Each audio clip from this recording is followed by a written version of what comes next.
This topic today is Mind Your Breath, Create a Conscious Life. And Petri Berntzen is the inventor of philosophical breathwork. And we're going to learn a little bit about this technique of philosophical breathwork. It's a method which transforms, mutates, and deepens all phenomena into respiratory phenomena. Using this technique, you can investigate experientially the fundamental philosophical questions of space, time, freedom, community, selfhood, body, language, peace, spirituality, the world, and being through your embodied experience of breathing. And so, Petri, thank you so much for being here. I would love to hear a little bit about this breathwork technique. Can you tell us a little bit about what is the actual technique that you do? It well, like a lot of technique. Like there's a lot that you can do. Well, I take the word breath work very literally here, because breath work, of course, literally means to work with the breath. So in a certain way, we could say that anything we do with the breath, if we are working with it or playing with it or investigating experientially with it, we are doing breath work. And of course, then there are plenty of different kind of breathwork techniques, as we know, holotropic breathwork or rebirthing breathwork or therapeutic breathwork, and all kinds of forms and styles of breathwork. And in a sense, then we could call that my idea of philosophical breathwork is one of these styles. But I would also say that when it's a philosophical method, the idea is also try to get to the beginning of what does it actually mean to work with the breath, and what could be the possibilities and dimensions that we could do when we are working with the breath. And as philosophy is art of wonder, learning to wonder the world again, we could think that philosophical breath work is that you are not yet connected to any ready-made technique or style of breath work like holotropic breath work, where you already have certain kind of vocabulary and certain kind of goals of finding, for example, non-ordinary states of consciousness or something like this. And that's what you are aiming at. And then there is certain kind of methods of drawing the mandalas after the... And of course, all these are extremely interesting possibilities of breath. Or then the rebirthing breath work has a certain kind of vocabulary and certain kind of beliefs and so on. But when we are doing philosophical breath work, then the idea would be to learn again to wonder the breath without any preconceptions, trying to get into that kind of experience of breath as like from the beginning as possible, without having any kind of preconception or pre-knowledge of what we are doing here. It's more like starting the journey again with the breath, and then creating this kind of atmosphere with the experience of breathing. And then you can start to bring any kind of thing or phenomenon of life or any questions of life, not only philosophical questions or those questions which we normally think as particularly philosophical questions of life, but any kind of questions of life, any kind of phenomena, any kind of matters of living, and try to think and experience and examine what they could be, how they would appear to us if we would feel them, think them, experience them within experiential atmosphere of breathing.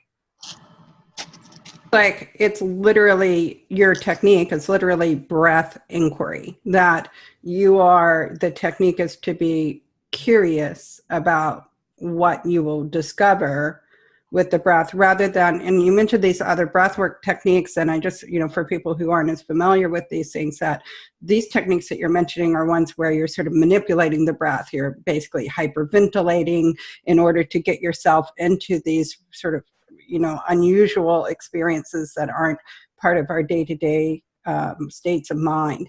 And so when you're talking about things like holotropic breath work, where you're sort of deliberately putting yourself into an altered state of consciousness through breath, you're saying no against that. Then this is more of, it's just correct. It's more of a approaching, what am I going to find in my breath with a sense of wonder. Is that correct? Well, it's partially correct, because this can mean that you're also using holotropic techniques, or you're using rebirthing techniques, or yoga techniques, or techniques of Buddhism, mindfulness of breathing, or whatever you are doing. But you are putting aside all, you're kind of putting out of play or placing in abeyance all the ready-made vocabularies, the ready-made ways of understanding, where somebody else has already kind of put that conceptual framework to you of how you should understand and what you should be looking for in this method. So it's more like returning whatever technique you are using. You can play with all kinds of techniques, but then you need to kind of like start to think from the beginning of all the possibilities. First of all, you notice that you're using certain kind of technique. You are manipulating your breath. And then you understand that when you manipulate your breath, it will create different kind of experiences or different kind of results compared to if you are not manipulating your breath. And then you see that these two are, for example, these two are possibilities of breath. Breath gives us a possibility to just let it be and then be as conscious of it as possible, but it also lets itself be manipulated, and that's another kind of possibility of breathing. And then, so this is, for example, to become as conscious as possible of all kinds of different kind of possibilities of breath and all these different kinds of methods, but then also notice that these methods themselves are only possible because we have the breath there, the experience of breath there, which then we can manipulate further. So, for example, this is one important aspect of understanding the possibilities and dimensions of breath, and then I would call this already getting yourself back into certain kind of philosophical wonder of the possibilities of breath. This really gets into what my question is that I was bringing to this conversation with you that so intrigued me, which is we've had, for example, Joe has come on here several times talking about breath work and sort of getting people, generally when we ask sort of the question of like, why are we working with the breath? Why is it that so many different meditation techniques work with the breath? Why is it that so many people discover through their own inquiry that that connection to the breath, that fundamental connection to the breath, brings that experience of release, of peace, of calm. And mostly when people that I've interviewed or spoken to have talked about why do we work with the breath, they give a biological explanation, which is that the diaphragm is the only muscle in our body that we can control both consciously and autonomically. And so that it's sort of this doorway into the unconscious mind. But your work so intrigued me because you were saying that not to say that you weren't talking about that at all, but that you are also looking at the fact that this is how we experience just our fundamental experience of what is peace comes through our embodied experience of breathing. And I was wondering if you can talk a little bit about this aspect of your work, because it's not to say it's another viewpoint on breath work that I have not heard before. Okay, before I go to that, I want to say something which is important on what you were saying. Why so many traditions turn to breathing, and then you connected it with biological aspect of understanding diaphragm in a certain kind of way. So when I said earlier that philosophical breathwork is returning to the wonder of the breath, or then we could also talk about the mystery of the breath or the miracle of breath, to become wondrous again, like almost like childlike wondrous about the experience of breathing. And then that this wondrous aspect comes when we put aside all kind of ready-made conceptual frameworks. And for example, of different kind of methods of breath work, or then the yoga systems conceptual framework, or the Buddhist. This also includes the scientific, which biological framework belongs to the natural scientific conceptual system. So we also, in philosophical breath work, we put aside, we put out of play for a moment also the natural scientific or any kind of scientific frame of mind or ways to see or conceptualize the world. And because that we don't experience that what biology or the physiology or any other natural science tells us about the world or about our breath or of our bodily way of behaving in the world. So, for example, nobody has ever experienced in our own experience oxygen or